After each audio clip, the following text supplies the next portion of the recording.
آگے اللہ فرماتے ہیں وآمنوا، اور میں نے بنی اسرائیل سے یہ بات بھی کہی، آمنوا ایمان لاؤ، بما انزلتو، بما ساتھ اس چیز کے، انزلتو جو میں نے نازل کی، مصدقاً تصدیق کرنے والی، مصدق کیا معنی مصدق کا؟ یہ تو نام آدمیوں کا عام طور پہ ہوتا بھی ہے، مصدق تصدیق کرنے والا، مصدق تصدیق کرنے والا، اور مصدق جس کی تصدیق کی جائے، اگر دال کے اوپر زبر ہو تو وہ مفعول بن جاتا ہے، مصدق تصدیق کیا گیا، اور مصدق تصدیق کرنے والا وہ چیز جو میں نے نازل کی، تصدیق کرنے والی کس کی؟ لما واسطے اس چیز کے جو معکم تمہارے ساتھ ہے، تمہارے پاس ہے۔ بنی اسرائیل کے پاس کون سی کتاب تھی؟ تورات بھی تھی، زبور بھی تھی، انجیل بھی تھی، یہ ساری کتابیں اللہ نے فرمایا بنی اسرائیل کو مخاطب کر کے کہ اب جو کتاب میں نازل کر رہا ہوں وہ کتاب تمہاری کتابوں کی تصدیق کرنے والی ہے، تمہاری کتابوں کی تصدیق کرنے والی ہے، لہذا اس پہ ایمان لاؤ۔ جس کا مطلب یہ ہے کہ جو بنیادی عقائد ہیں وہ سارے کے سارے انبیاء کی شریعت میں ایک جیسے ہیں، تمام انبیاء کی شریعت میں بنیادی عقائد وہ سارے کے سارے ایک جیسے ہیں، عبادات بھی ہیں ایک جیسی، نماز بھی ہے، زکوٰۃ بھی ہے،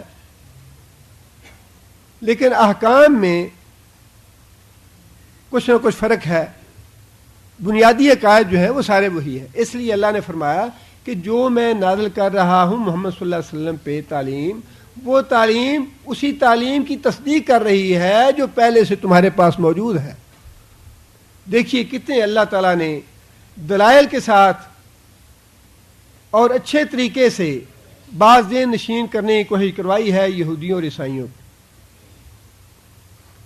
آگے اللہ فرماتے ہیں وَلَا تَكُونُوا أَوَّلَ كَافِرٍ بِهِ، وَلَا تَكُونُوا اور نہ ہو جاؤ، اول کافر بہی سب سے پہلے کفر کرنے والے اس تعلیم کے ساتھ جو میں نے نازل کی ہے۔ اول کافر سے کیا مراد ہے؟ سب سے پہلے کافر نہ بنو، سب سے پہلے کافر بننے سے مراد یہ ہے کہ اس تعلیم کا انکار کرنے کی ابتدا کرنے والے تم نہ بنو،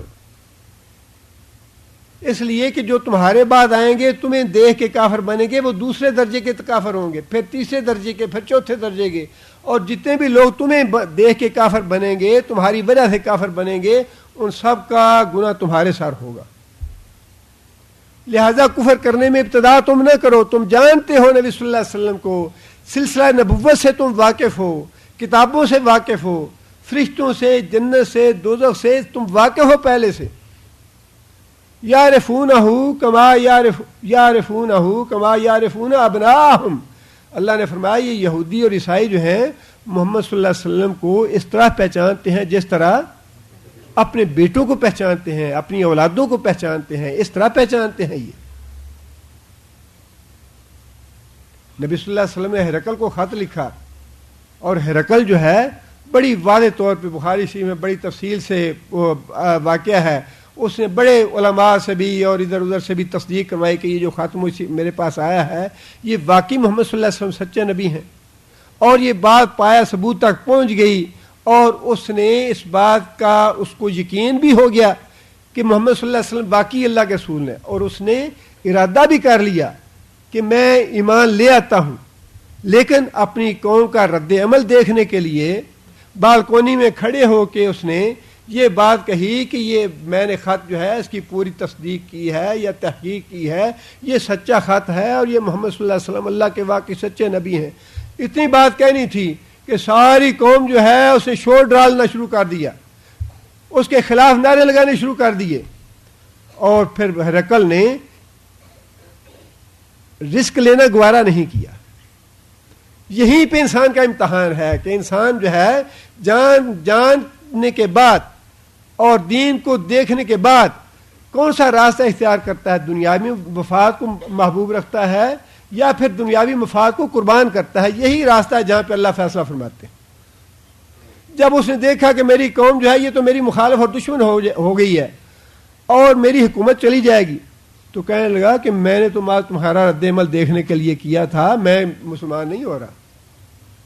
پھر گیا اپنی بات سے. دنیاوی جو مفاد تھا، دنیا کی کرسی جو تھی اس نے رکھ لی اور رسول کو چھوڑ دیا صلی اللہ علیہ وسلم. کیا اوباما جو ہے مسلمان باپ کا بیٹا جو ہے، اس کو پتہ نہیں محمد صلی اللہ علیہ وسلم اللہ کے رسول ہیں؟ اس کو پتہ نہیں ہے قرآن اللہ کی کتاب ہے؟ بالکل پتہ ہے. اللہ کی قسم کھائے کہتا ہوں پتہ ہے، یقین ہے کہ محمد صلی اللہ علیہ وسلم اللہ کے رسول ہیں. لیکن امریکہ کی کرسی محبوب ہے، ہرقل کی طرح جہنم میں جائے گا اسی طرح.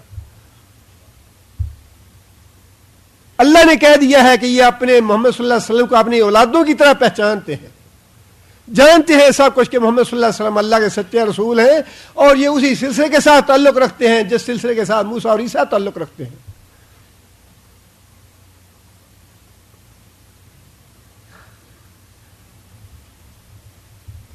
فرمایا کہ میں نے یہودیوں سے کہا، بنی اسرائیل کو مخاطب کر کے فرمایا، ایمان لاؤ اس تعلیم پہ جو تصدیق کرنے والی ہے تمہاری کتابوں کی، اور سب سے پہلے کفر میں تم ابتدا نہ کرو.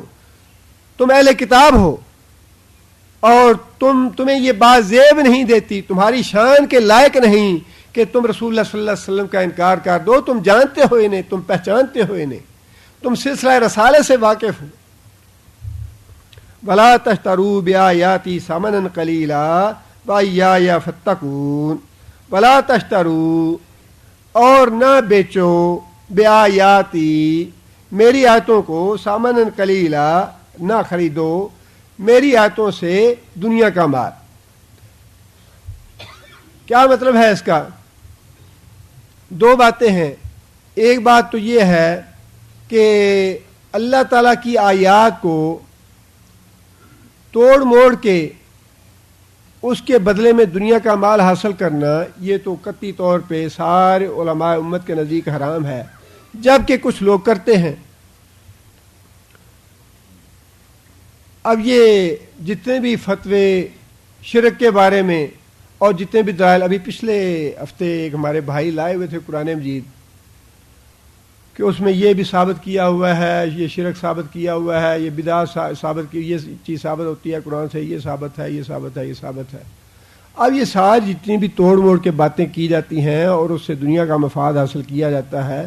جی جو غلام احمد، مرزا غلام احمد تھا، اسے اپنی نبوت قرآن مجید سے ہی ثابت کی، اور اس کے بدلے میں آج تک انگریزوں کی سرپرستی حاصل ہے. انہیں مرزائیوں کو آج تک سرپرستی حاصل ہے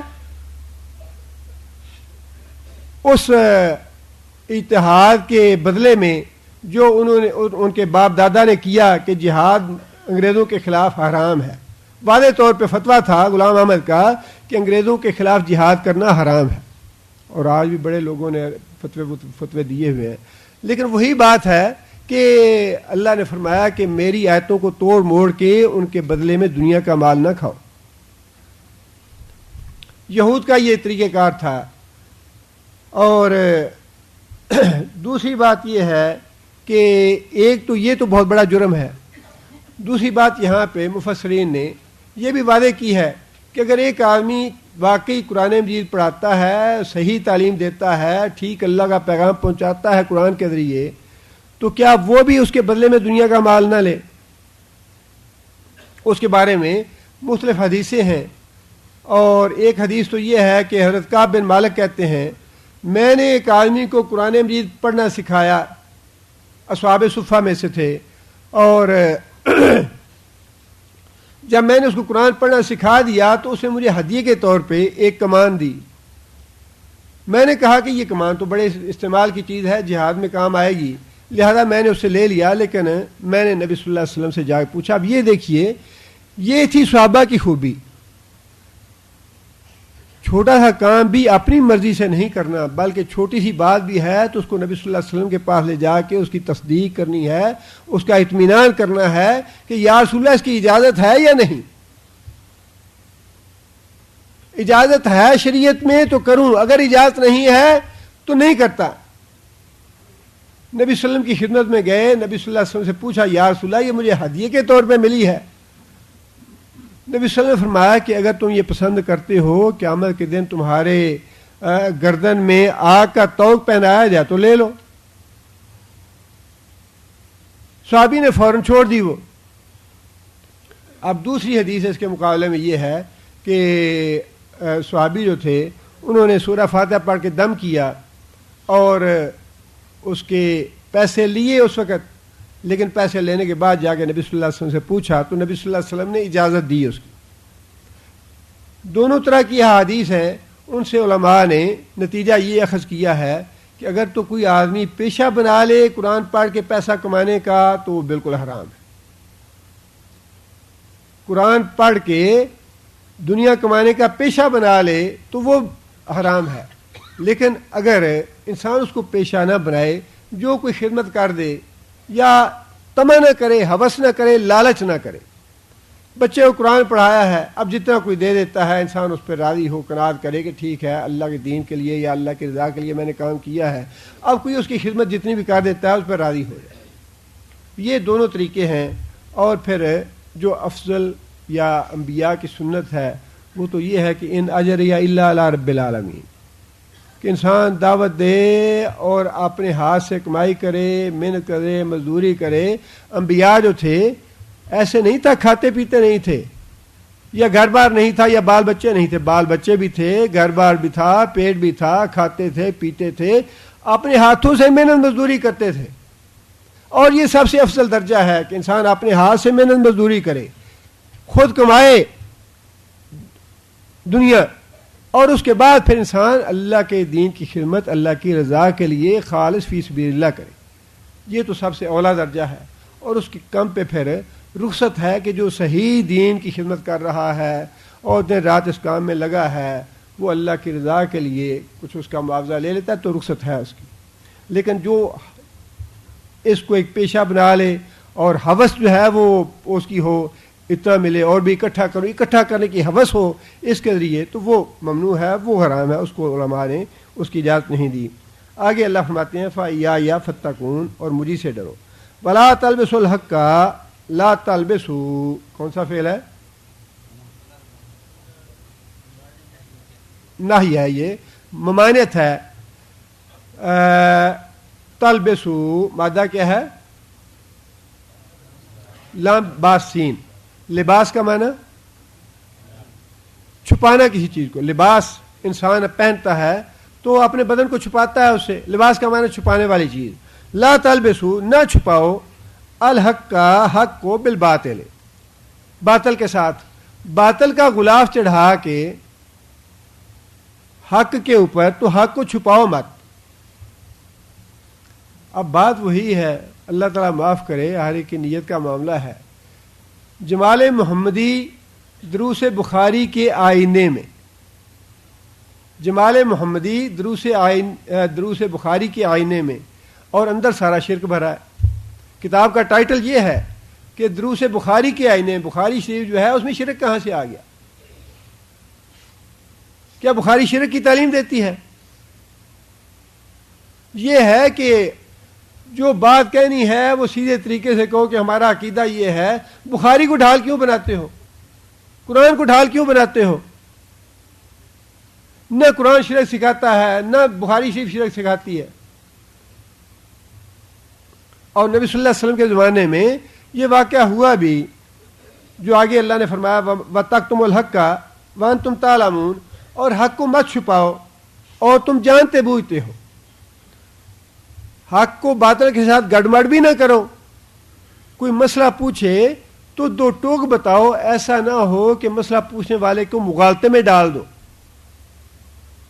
انہیں جی نہیں, دیکھیں نا یہ بزرگ ہیں, بزرگوں کو بھی اللہ نے دیا ہے اللہ ہی, ہم بھی مانتے ہیں اللہ کو, گریٹ گاڈ اللہ ہی ہے, دینے والا اللہ ہے. آپ کو سمجھ نہیں آتی کہ اللہ نے دیا ہے بزرگوں کو. یہ ہے کہ حق کو باطل سے گڑمڑ کر دینا. انہیں جی نہیں ہے, اللہ ہی دیتا ہے, یہ بھی اللہ والے ہی ہیں, اللہ کے محبوب ہیں, لہذا اللہ ہمیں نہیں دیتا, اللہ انہیں دیتا ہے. دینے والا اللہ ہی ہے, ہم بھی مانتے ہیں دینے والا اللہ ہے. ایک جو عام آدمی ہے جو بیچارہ ان پڑھ ہے, پڑھا لکھا نہیں ہے, وہ تو بیچارہ چکر میں پڑ جاتا ہے کہ یہ ہے کیا. اللہ بھی ہے اور پھر اس کے ساتھ علی حجویری بھی ہے, اللہ بھی ہے پھر عبد القادر جیلانی بھی ہے, اللہ بھی ہے اور امام بری بھی ہے. یہ کیا ہوا؟ وہ بھی ہے اور وہ بھی ہے. یہ تو ویسے ہی ہے جیسے اللہ بھی ہے, عیسیٰ بھی ہے اور پھر روح بھی ہے. ایک میں تین ہے, تین میں ایک ہے. فرمایا کہ گڑبڑ نہ کرو بات کو. ایمان لانا ہے تو بالکل سیدھا سیدھا لا الہ الا انت, بس تیرے علاوہ اور کوئی نہیں ہے, تیرے برابر نہیں ہے, تیرے جیسا نہیں ہے, تیرا شریک نہیں ہے, کچھ بھی نہیں ہے. نہ محمد صلی اللہ علیہ وسلم, نہ علی حجویری, نہ عبد القادر, نہ غریب نواز, نہ امام بری. لا الہ الا انت, بس تو ہی تو ہے. ایمان لانا ہے تو ایسا لاؤ, گڑبڑ نہ کرو معاملے کو. نہیں جی نہیں, وہ بھی ہے وہ بھی ہے, یوں بھی ہے یوں بھی ہے, ایسے بھی جائز ہے ایسے بھی جائز ہے, ایسے بھی کر لو ایسے بھی کر لو. ایسے ویسے کی بات نہیں ہے. بات بالکل ایک ہے, دو باتیں یا تین باتیں نہیں ہیں. یہ صراط مستقیم ہے, سیدھا راستہ ہے, اور بات ایک ہی ہے. لیلھا کنہارھا, فرمایا کہ میں تمہارے پاس ایسی شریعت چھوڑ کے جا رہا ہوں. لیلھا کنہارھا, اس کی راتیں بھی دن کی طرح روشن ہے. کوئی اس میں الجھاؤ نہیں ہے, کوئی کنفیوژن نہیں ہے اس میں. نبی صلی اللہ علیہ وسلم کے زمانے میں ایک آدمی کو, یہودی کو لایا گیا, اس کا منہ کالا کیا ہوا, اس کو کوڑے مارے ہوئے. نبی صلی اللہ علیہ وسلم سے کہنے لگے یا رسول اللہ, اس نے زنا کیا ہے اور ہم نے اس کو یہ سزا دی ہے. رسول اکرم صلی اللہ علیہ وسلم نے پوچھا کہ کیا تمہاری تورات میں زانی کی یہی سزا ہے؟ یہودی کہنے لگے ہاں یا رسول اللہ یہی سزا ہے. نبی صلی اللہ علیہ وسلم کو یہ معلوم تھا کہ اس کی سزا جو ہے یہ رجم ہے, اور تورات میں بھی رجم کی سزا ہے. نبی صلی اللہ علیہ وسلم نے یہودیوں کے علماء میں سے ایک عالم کو بلایا اور اسے پوچھا کہ کیا تمہاری تورات میں یہی لکھا ہے؟ اس نے کہا نہیں یا رسول اللہ. نبی صلی اللہ علیہ وسلم فرمایا کہ میں تمہیں اللہ کی قسم دے کے, اس ذات کی قسم دے کے پوچھتا ہوں جو ذات حق ہے, کہ یہ بتاؤ کہ رجم کی سزا ہے یا نہیں, یا جو سزا تم نے دی ہے یہی سزا تورات میں لکھی ہے. وہ آدمی کہنے لگا, عالم آدمی کہنے لگا یا رسول اللہ اگر آپ مجھے اللہ کی قسم نہ دیتے تو میں آپ کو کبھی نہ بتاتا, لیکن آپ نے مجھے اللہ کی قسم دی ہے, لہذا میں آپ کو یہ بتاتا ہوں کہ تورات میں سزا زنا کی رجم ہی ہے. اللہ کی قسم کی شرم اور حیا اتنی انہیں بھی تھی. آج تو ہمارے ہاں اسٹیج پہ کھڑے ہو کے ساری دنیا کے سامنے قسم کھائے وردی اتار دوں گا, اور اس کے بعد پھر پرواہ نہیں ہے کہ میں نے وعدہ کیا, ساری دنیا کو بتایا ہے کہ میں اتار دوں گا. نہیں نہیں, میں تو بڑا اچھا ہوتا اگر 5 سال اور بھی نہ اتارتا.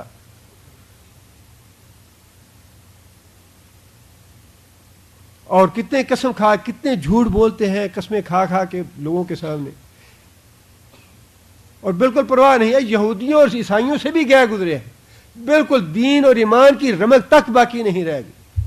اللہ کے رسول کی کوئی شرم و حیا ہے ہی نہیں. نبی صلی اللہ علیہ وسلم سے وہ کہنے لگا کہ یا رسول اللہ, اصل بات یہ ہے کہ ہمارے ہاں یہ طرز عمل شروع ہو گیا تھا کہ اگر کوئی بڑا آدمی زنا کرتا تو ہمارے علماء اس کو معاف کر دیتے, اور کوئی غریب آدمی زنا کرتا تو اس کو پکڑ لیتے. لہذا ہمارے علماء نے مل بیٹھ کے اتحاد فرمایا کہ کوئی ایسا اتحاد کرنا چاہیے کہ یہ معاملہ جو ہے یہ بین بین حل ہو جائے, افہام و تفہیم ہو جائے, مک مکا ہو جائے, گیو اینڈ ٹیک کر لیں. اور علماء نے یہ طے کیا کہ آئندہ ہم یہ کریں گے کہ جو آدمی زنا کرے گا اس کا منہ کالا کر کے اس کو کوڑے مارے جائیں گے, اس کو رجم نہیں کیا جائے گا, خواہ غریب ہو یا امیر. لہذا اس پہ عمل کیا ہے ہم نے. رسول اللہ صلی اللہ علیہ وسلم نے فرمایا کہ اچھا ٹھیک ہے جو تم نے کیا ہے, لیکن مجھے اللہ نے یہ حکم دیا ہے کہ میں اس کی سزا رجب دوں, لہذا میں اللہ کے حکم کو اب نافذ کروں گا. اور رسول اکرم صلی اللہ علیہ وسلم نے اس یہودی کو رجم کروا دیا. مدینہ جانے کے بعد جو معاہدہ تھا یہودیوں کا اور مسلمانوں کا, اس میں یہ بات لکھی تھی کہ اگر فریقین میں کسی بات پہ تنازع ہو جائے گا تو اس کا فیصلہ محمد صلی اللہ علیہ وسلم ہی کریں گے. لہذا اس معاہدے کے تحت رسول اکرم صلی اللہ علیہ وسلم نے اس یہودی کو رجم کروا دیا. اور اللہ تعالیٰ نے یہ آیت نازل فرمائی وَلَا تَكْتُمُوا الْحَقَّ وَأَنْتُمْ تَعْلَمُونَ، حق کو مت چھپاؤ حالانکہ تم جانتے ہو۔ پچھلے دنوں ایک سندھ کے کوئی پیر صاحب ہیں، وہ اللہ تعالیٰ نے ہدایت دی، انہیں شرک سے تائب ہو گئے اور کہنے لگے جی میرے پاکستان سندھ میں 50,000 مرید ہیں اور پنجاب میں 20,000 مرید ہے میرا، اور 70,000 مرید کو چھوڑنا آسان کام نہیں ہے۔ آج تک ہم لوگوں سے کہتے ہیں کہ اپنے باپ کا ختم دو یا اپنے بیٹے کا ختم دلاؤ، لیکن آج تک ہم نے اپنے باپ کا کبھی ختم نہیں دلایا، اپنے جیب سے کبھی پیسہ نہیں نکالا۔ اور اس نے واضح طور پہ اعتراف کیا ہے کہ ہمیں ساری باتوں کا پتہ ہے۔ اور جب اس نے تقریر سنی، میں نے قرآن مجید کی آیتیں اور قرآن مجید کی حدیث شریف وہ اس طرح پڑھ رہا تھا کہ جس طرح ہمارے اپنے علماء پڑھتے ہیں، بڑا اچھا عالم، اور اس نے پڑھایا میں فلاں مدرسے سے باقاعدہ فارغ ہوں، اور اس نے اعتراف کیا کہ ہم جو کچھ کرتے ہیں سب جانتے ہیں۔ یہ جتنا بھی کاروبار ہو رہا ہے درگاہوں پہ اور مزاروں پہ اور مقبروں پہ، جو کچھ بھی ہو رہا ہے ہم سب جانتے ہیں کہ ہمارے ہاتھوں میں کچھ نہیں ہے، ہم کسی کا نہ کچھ سنوار سکتے ہیں نہ بگاڑ سکتے ہیں، ہمیں سب کچھ معلوم ہے۔ لیکن دکانداری ہے، ساری زندگی گزر گئی، 40-50 سال عمر گزر گئی ہے، اپنی جیب سے کبھی ایک پیسہ خرچ نہیں کیا، گھر میں دولت کے ڈھیر لگے ہیں۔ یہ ہے وہ بات جو اللہ فرماتے ہیں وَلَا تَكْتُمُوا الْحَقَّ، حق کو مت چھپاؤ وَأَنْتُمْ تَعْلَمُونَ، اور تم جانتے ہو کہ حق کیا ہے اور باطل کیا ہے۔ آگے اللہ فرماتے ہیں وَأَقِیمُوا الصَّلَاةَ، نماز قائم کرو، وَآتُوا الزَّکَاةَ، زکوٰۃ دو، وَارْکَعُوا مَعَ الرَّاکِعِینَ، وَارْکَعُوا مَعَ الرَّاکِعِینَ، اور رکوع کرو رکوع کرنے والوں کے ساتھ۔ اس آیت سے علماء نے یہ مسئلہ اخذ کیا ہے کہ جماعت کے ساتھ وَارْکَعُوا اور رکوع کرو، مراد رکوع سے نماز ہے، مَعَ الرَّاکِعِینَ رکوع کرنے والوں کے ساتھ۔ اور رکوع کی لفظ استعمال کرنے کی حکمت کیا ہے؟ سجدہ بھی استعمال کیا جا سکتا تھا، بلکہ بعض جگہ پہ سجدے کا لفظ بھی نماز کے لیے استعمال ہوا ہے، بعض جگہ پہ سجدے کا لفظ بھی نماز کے لیے استعمال ہوا۔ یہاں رکوع کا لفظ جو ہے یہودیوں کے حوالے سے اس لیے کیا، یہودیوں کی نماز میں رکوع نہیں تھا، سجدہ تھا یہودیوں کی نماز میں، لیکن یہودیوں کی نماز میں رکوع نہیں تھا۔ رکوع جو ہے یہ خاص فضیلت ہے امت محمدیہ کے لیے، جو یہودیوں کو نصیب نہیں کی اللہ نے۔ رکوع کی حالت اللہ کے سامنے جھک جانا، یہ اللہ تعالیٰ نے امت محمدیہ کو دیا ہے۔ سجدہ تھا ان کی نماز میں، رکوع نہیں تھا، لہذا فرمایا کہ آئندہ میں تمہیں حکم دیتا ہوں کہ نماز پڑھنی ہے ان کے ساتھ پڑھو جن کی نماز میں رکوع بھی ہے، مسلمانوں کے ساتھ مل کے نماز پڑھو، تب تمہاری نماز قبول ہوگی، ورنہ نماز قبول نہیں ہوگی۔ آگے اللہ فرماتے ہیں اتامرون الناس بالبر وتنسون انفسکم، اتامرون کیا تم حکم دیتے ہو، کیا تم امر کرتے ہو، ناسا لوگوں کو، بالبر ساتھ نیکی کے، وتنسون ناسیا کا معنی بھول گیا، وتنسون اور بھول جاتے ہو، انفسکم اپنے آپ کو۔ اس کا شان نزول تو یہ لکھا ہے کہ چونکہ یہودیوں کو، علماء کو یہ پتہ تھا کہ محمد صلی اللہ علیہ وسلم واقعی اللہ کے رسول ہیں، جو کچھ ان پہ نازل کیا جا رہا ہے یہ واقعی اللہ کی طرف سے ہے اور یہ قرآن اللہ کی کتاب ہے، لہذا یہودیوں اور عیسائیوں میں سے عام جو لوگ مسلمان ہو جاتے انہیں وہ یہ تاکہ ان سے اگر پوچھا جاتا تو انہیں کہتے کہ ٹھیک ہے تم محمد صلی اللہ علیہ وسلم پہ ایمان لاؤ، جو محمد صلی اللہ علیہ وسلم کہتے ہیں ویسے ہی کرو۔ اور وہ واقعہ بھی مشہور ہے، نبی صلی اللہ علیہ وسلم کا غلام تھا یہودی، تو جب وہ مرنے لگا، مریض تھا، بیمار تھا، نبی صلی اللہ علیہ وسلم اس کی عیادت کے لیے گئے، باپ پاس بیٹھا ہوا تھا، نبی صلی اللہ علیہ وسلم نے اس بچے کو دعوت دی اسلام کی کہ بیمار ہے اور ممکن ہے اسی بیماری میں اس کو موت آ جائے، نبی صلی اللہ علیہ وسلم نے اسے کہا کہ اسلام لے آؤ۔ اب وہ خود یہودی ہے جو پاس بیٹھا ہے، کہنے لگا کہ بیٹا جو کچھ محمد صلی اللہ علیہ وسلم کہہ رہے ہیں ویسے ہی کرو۔ جو کچھ محمد صلی اللہ علیہ وسلم کہہ رہے ہیں یہ مان لو بات. اور اللہ تعالیٰ نے اس کے نصیب میں ایمان لکھا تھا, اس نے کلمہ پڑھ لیا, اور نبی صلی اللہ علیہ وسلم نے اس کے لیے دعا فرمائی, الحمدللہ الذی انقذک من النار, اللہ کا شکر ہے جس نے تجھے آگ سے بچا لیا. اب اس کے سامنے نبی صلی اللہ علیہ وسلم نے اس کے حق میں یہ دعا کی, لیکن خود یہودی جو ہے اس نے نبی صلی اللہ علیہ وسلم کی بات نہیں مانی. یہی معاملہ علماء کا تھا کہ بعض علماء یہودیوں میں سے عام لوگوں کو جب مسلمان ہو جاتے تو کہتے کہ ٹھیک ہے یہ محمد صلی اللہ علیہ وسلم واقعی اللہ کے نبی ہے, اور قائم رہو جو ایمان لائے ہو یہ تم نے ٹھیک کیا ہے, لیکن خود ایمان نہیں لاتے تھے. اللہ تعالیٰ نے وہی بات ارشاد فرمائی, اتامرون الناس بالبر, لوگوں کو تم نیکی کا حکم دیتے ہو کہ تم ایمان لاؤ محمد صلی اللہ علیہ وسلم پہ, قائم رہو دین اسلام پہ, وتنسون انفسکم, لیکن تم خود اپنے آپ کو بھول جاتے ہو, خود کیوں نہیں ایمان لاتے؟ لیکن یہ بات جو ہے نا یہ انسان کی کمزوریوں میں سے ہے. زرداری صاحب بھی تو کہتے ہیں نا جی امیر لوگوں کو سیلاب زدگان کے لیے اپنی جیبیں ڈھیلی کرنی چاہیے. امیر لوگوں کو اپنی جیبوں سے پیسہ نکالنا چاہیے سیلاب زدگان کے لیے, لیکن تنسون انفسکم, خود کیوں نہیں نکالتے؟ جو بڑے بڑے مگرمچھ ہیں اور بڑے بڑے ظالم ہٹے کٹے جو ہیں جنہوں نے اربوں کے حساب سے اپنے قرضے معاف کروائے ہوئے ہیں اور پوری دنیا میں ان کے بزنس بھی ہیں اور بینک اکاؤنٹس بھی ہیں, وہ کیوں نہیں اپنی جیبیں ڈھیلی کرتے؟ کتنی بے غیرتی کی اور بے شرمی کی اور ذلت کی بات ہے کہ کافر لوگ جو ہیں وہ تانے دیتے ہیں کہ تمہارے امیر لوگ پیسہ نہیں نکالتے.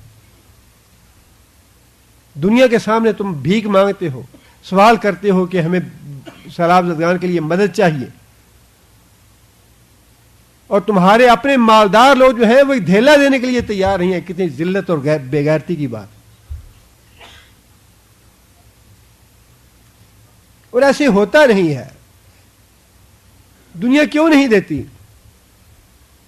اسی لیے کہ دنیا کو پتا ہے کہ یہ سارے ہڑپ کرنے والے بے ایمان اور ڈاکو بیٹھے ہیں.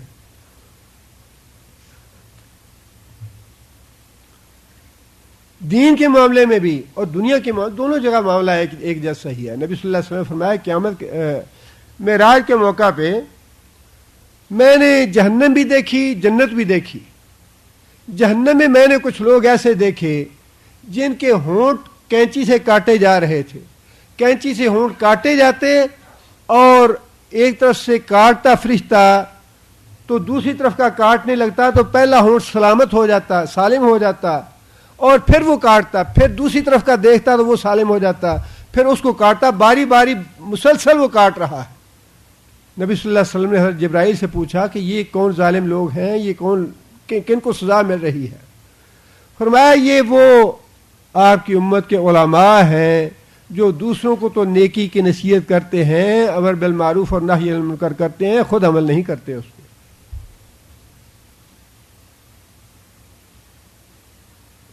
بہت بڑا گناہ ہے یہ کہ انسان خود عمل نہ کرے اور دوسروں کو نصیحت کرتا رہے یا دوسروں کو امر بالمعروف اور نہی عن المنکر کرے. لیکن یہاں پہ علماء نے بات کی ہے یہ کہ اگر کوئی آدمی فی الواقع ایسا ہے جو گناہ گار ہے تو کیا اس کو کسی دوسرے کو نیکی کی بات بتانی بھی نہیں چاہیے؟ یہ دو الگ الگ چیزیں ہیں. خود عمل نہ کرنا, دوسرے کو نیکی کا حکم دینا, یہ دو الگ الگ چیزیں ہیں. علماء نے لکھا ہے کہ جرم کی سزا اپنی جگہ, لیکن کسی دوسرے کو نیکی کی رہنمائی کرنا, نیکی کی بات بتانا, یہ اپنی جگہ ایک الگ نیکی ہے. اس سے انسان کو رکنا نہیں چاہیے. اگرچہ یہ ہے تو بری بات کہ انسان خود اس پہ عمل نہ کر رہا ہو, لیکن اس وجہ سے کسی کو دعوت کا یا تبلیغ کا کام چھوڑنا نہیں چاہیے کہ میرے اندر یہ کمزوری ہے. جب تک یہ پوری, یہ ایک شیطان کا وسوسہ بھی ہے. اور بہت سے لوگ اپنی زبان سے اقرار کرتے ہیں, اچھا جی ہم تو تب کریں گے جب ہم خود پہلے کامل بن جائیں گے, پہلے خود پورے عامل بن جائیں, ہر بات پہ پورا خود عمل کرنے لگیں. اور وہ تو ساری زندگی نہیں ہوتا. انسان کامل تو ساری زندگی نہیں بنتا. اگر ایک انسان یہ کہے اچھا میں نماز تب شروع کروں گا جب سارے اس کی اچھی طرح شرائط پورے کر لوں، جب پوری طرح نیک بن جاؤں، متقی بن جاؤں، نیک متقی بن کے نماز پڑھنے کا کیا فائدہ؟ اس نیک متقی بنانے کے لیے تو نماز ہے، اسی مقصد کے لیے تو نماز ہے، اور یہ ایک شیطان کا دھوکہ ہے۔ لہذا یہ دو الگ الگ باتیں ہیں، وہ غلطی ضرور ہے، لیکن اگر ایک انسان وہ غلطی کر رہا ہے تو غلطی کے اوپر دوسری غلطی نہیں کرنی چاہیے۔ اگر کوئی نیک بات معلوم ہے، کسی کی رہنمائی کر سکتا ہے، کسی کو کوئی اچھی بات بتا سکتا ہے تو ضرور بتانی چاہیے۔ آگے اللہ فرماتے ہیں وَأَنْتُمْ تَتْلُونَ الْكِتَابَ، اور تم لوگ کتاب پڑھتے ہو، تلاوت کرتے ہو، أَفَلَا تَعْقِلُونَ، کیا تم عقل سے کام نہیں لوگے؟ آگے پھر اللہ فرماتے ہیں وَاسْتَعِینُوا بِالصَّبْرِ وَالصَّلَاةِ، اور مدد مانگو بالصبر، صبر کے ساتھ، والصلاۃ، اور نماز کے ساتھ۔ یہاں پہ اللہ تعالیٰ نے جو پیچھے حکم دیے ان کے بارے میں اللہ فرماتے ہیں کہ اگر ایک انسان کی عادت بن گئی، غلط عادت بن گئی، یا گناہ کی انسان گناہ پہ چلنا شروع ہو گیا، اب اس کو گناہ کو چھوڑنے کی نیت کی ہے، گناہ چھوٹ نہیں رہا، اللہ تعالیٰ نے اس کے لیے یہ نسخہ بتایا ہے کہ گناہ کی زندگی، غلط کاری کو چھوڑنے کا نسخہ کیا ہے۔ فرمایا وَاسْتَعِینُوا بِالصَّبْرِ، صبر کا معنی ہے استقامت اختیار کرنا، جم جانا ایک جگہ پہ، ڈٹ جانا۔ جب تم نے کوئی گناہ چھوڑنے کا ارادہ کر لیا ہے تو اب اس پہ ڈٹ جاؤ، جم جاؤ کہ آئندہ کے لیے میں یہ گناہ نہیں کروں گا۔ بالصلاۃ، اور پھر صلاۃ کرو، نماز پڑھو۔ نماز جو ہے یہ اللہ تعالیٰ سے تعلق کا، اللہ کی طرف رجوع کرنے کا، اللہ سے تعلق قائم کرنے کا بہترین ذریعہ ہے۔ صلاۃ کا معنی دعا ہے، اور اصطلاحی معنی میں جو 5 نمازیں ہم پہ اللہ نے فرض فرمائی ہیں وہ مراد ہے اس سے۔ فرمایا کہ جب تمہیں کوئی کام مشکل لگے، اللہ کا کوئی حکم مشکل لگے، اللہ کے رسول کا کوئی حکم مشکل لگے، اور تمہارا ارادہ ہے، نیت ہے کہ مجھے یہ کام کرنا چاہیے، تو فرمایا کہ وَاسْتَعِینُوا بِالصَّبْرِ، اللہ سے مدد مانگو اور صبر سے کام لو اور نماز سے کام لو۔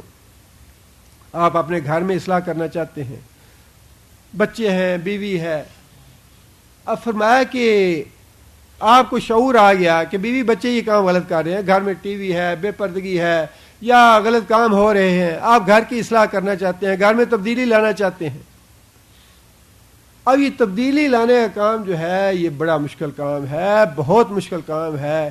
انسان کے مزاج کو بدلنا، انسان کے عقیدے کو بدلنا، جانور کو بدلنا آسان ہے، انسان کو بدلنا مشکل ہے، بڑا مشکل کام ہے یہ۔ اور اس کے لیے جو نسخہ اللہ نے بتایا ہے وہ یہ ہے کہ صبر سے کام لو۔ انسان جھنجھلائے، غصہ کرے، جلدی کرے، یا انسان لڑائی جھگڑا کرے، گالی گلوچ کرے، تانے مینے دینے شروع کر دے، اس سے تبدیلی نہیں آتی۔ تبدیلی کے لیے فرمایا کہ صبر سے کام لو، اپنی زبان کو بھی لگام دے کے رکھو۔ ٹھیک ہے 20 سال 25 سال تک تم خود گائیڈ کرتے رہے بیوی بچوں کو، خود تم نے بے پردگی کی اجازت دی بیوی کو، خود تم نے بچوں کو ویڈیو کی فلمیں وغیرہ لا کے دیں، خود ان کو گانوں کا رسیہ بنایا، خود غلط کاموں پہ لگایا۔ اب اگر اللہ نے ہدایت دے دی ہے تو گھر کے ماحول کو بدلنا ہے تو ذرا صبر سے کام لو، نصیحت بھی کرو، وعظ بھی کرو، تعلیم بھی دو، درس و تدریس بھی کرو، قرآن بھی سکھاؤ، حدیث بھی سکھاؤ، سارے کام کرو، لیکن یہ بدلتے بدلتے ٹائم لگے گا، اس کے لیے صبر کی ضرورت ہے۔ مدد مانگو صبر کے ساتھ، اور پھر اس کے ساتھ فرمایا دوسرا جو علاج ہے وہ نماز ہے، اللہ سے دعا بھی کرو۔ صبر اور دعا یہ 2 ہی طریقے ہیں جس میں انسان صراط مستقیم پہ آ سکتا ہے یا دوسروں کو لگا سکتا ہے۔ یہ باقی جتنے بھی طریقے ہیں، ہم انسان ہے، کمزوریاں ہیں انسان میں، انسان جھنجھلا جاتا ہے، غصے میں آ جاتا ہے، جلدی کرنا چاہتا ہے، بعض کا سختی کرنا چاہتا ہے، لیکن یہ ساری چیزیں بیکار ہیں، ان سے معاملہ بگڑتا ہے، سنورتا نہیں۔ اگر معاملے کو سنوارنا چاہتے ہیں تو اس کے 2 ہی طریقے ہیں۔ جہاں کہیں بھی آپ تبدیلی لانا، خواہ اپنی ذات میں تبدیلی لانا چاہتے ہیں، اپنی بیوی میں تبدیلی لانا چاہتے ہیں، بچوں میں لانا چاہتے ہیں، ماں باپ میں لانا چاہتے ہیں، جہاں کہیں بھی آپ تبدیلی لانا چاہتے ہیں، فرمایا کہ ایک تو صبر سے کام لو اور دوسرا دعا کے ساتھ کام لو۔ صبر بھی کرو اور دعا بھی کرو اپنے بچوں کے لیے بھی، بیوی کے لیے بھی، ماں باپ کے لیے بھی، اپنی ذات کے لیے بھی۔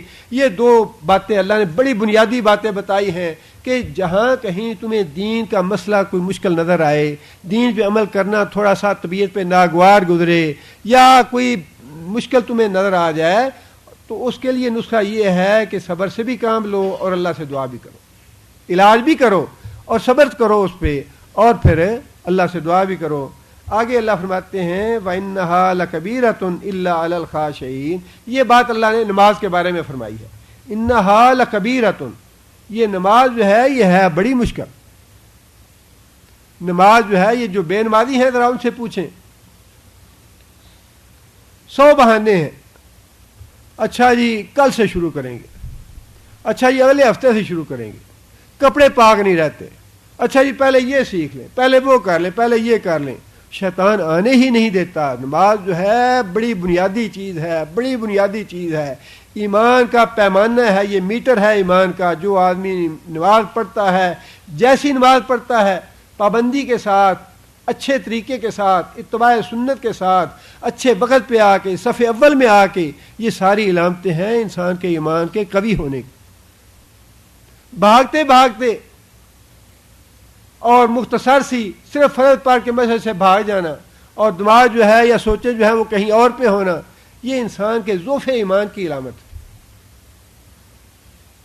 انہا لکبیرۃ، نماز پڑھنی بڑی مشکل ہے، الا علی الخاشعین، لیکن ان لوگوں کے لیے آسان ہے جو خشوع اختیار کرنے والے ہیں، اللہ کے آگے جھکنے والے، اللہ کے آگے عاجزی کرنے والے۔ نبی صلی اللہ علیہ وسلم نے فرمایا کہ جنت میں جانے والے لوگ جو ہیں ان میں وہ ہیں جن کے دل بڑے نرم ہیں، کمزور ہیں بڑے۔ فرمایا کہ جس طرح چڑیوں کے دل ہوتے ہیں، ذرا سی بات اونچی آئی تو ایسے سہم گئے، ذرا سی بات سنی اللہ کا ڈر دل میں پیدا ہو گیا۔ خاشعین، فوراً اللہ کے آگے جھک جانے والے، فوراً اللہ کی اطاعت میں آ جانے والے، اللہ کے آگے نرمی۔ اور نبی صلی اللہ علیہ وسلم نے خود بھی فرمایا ہے اللہ رفیق یحب الرفق، اللہ بھی نرمی کرنے والے ہیں اور نرمی کو پسند کرتے ہیں، سختی اللہ کو پسند نہیں ہے۔ فرمایا کہ جو عاجزی کرنے والے ہیں، اللہ کے آگے جھکنے والے ہیں، ان کے لیے تو نماز بڑی آسان ہے، لیکن جو تکبر کرنے والے، غرور کرنے والے، حق سے منہ موڑنے والے، نافرمان اور سرکش لوگ ہیں، ان کے لیے اللہ بڑی بھاری بنا دیتے ہیں، نماز پڑھنی بڑی مشکل لگتی ہے۔